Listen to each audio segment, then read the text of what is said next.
একটা সিরিজ দেখে তো কাউকে আমি এনসিএল দেখে একটা সিরিজ দেখে কেউকে তো ফট করে বাদ দিয়ে দেওয়াও মুশকিল।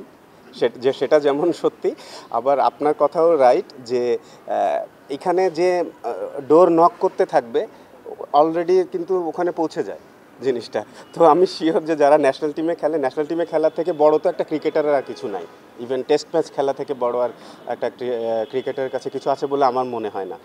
তো এইটা না অটোমেটিক প্রসেস। আপনার যখনই কেউ একজন এসে পিছে নক করতে থাকে ডোর, তো যে ভিতরে থাকে সে অলরেডি বুঝতে পারে।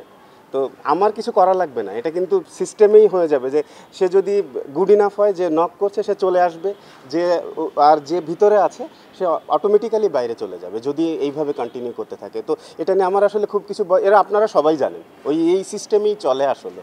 তো এর বাইরে তো আর কিছু করার আছে বলে আমার মনে হয় না এখন। তারপরেও যদি থাকে আমরা চেষ্টা করবো ইনশাল্লাহ।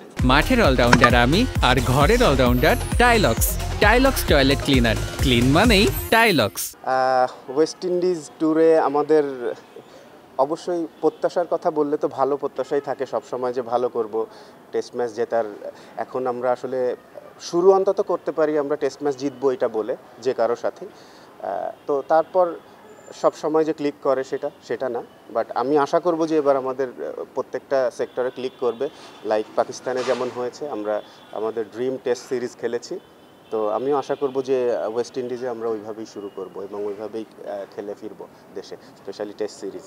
যদি একটা প্লেয়ার 15-20 বছর খেলে চলে যায়, আমরা কিন্তু সাথে সাথে ওর সমমানের পাওয়া একটু মুশকিল আমাদের দেশের প্রেক্ষাপটে, আমি অন্য দেশের কথা বলছি না।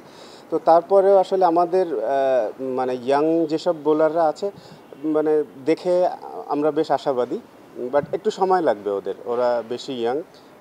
যেহেতু এখানে কথাই আসবে যে এখান থেকে গেলে তো ইন্টারন্যাশনাল লেভেলের জন্য চিন্তা করতে হবে। তো ওই লেভেলটার জন্য চিন্তা করতে হলে আমার কাছে মনে হয় আরেকটু সময় লাগবে ওদের। আসলে আমরা ওয়েট করছি যে ভালো খেলুক এবং এরকমভাবে ভালো খেলুক যাতে আমাদের কোনো সন্দেহ না থাকে।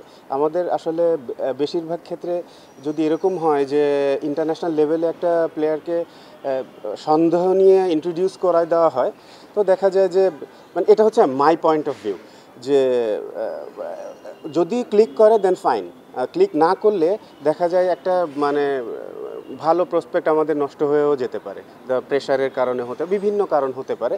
তো আমরা মানে চেষ্টা করব এখন থেকে আসলে যেসব প্লেয়াররা মানে এখন থেকে, এটা আগেও করা হয়েছে তো ওইটারই ধারাবাহিকতা থাকবে, যে যাতে করে মানে মোটামুটি কনফার্ম হয়ে নেওয়া।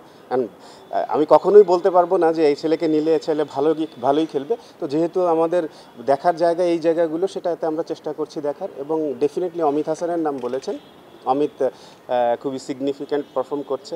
আমরা আরও আশা করব যে বাকি যে 2-3টা রাউন্ড রয়েছে ওখানেও ভালো করবে।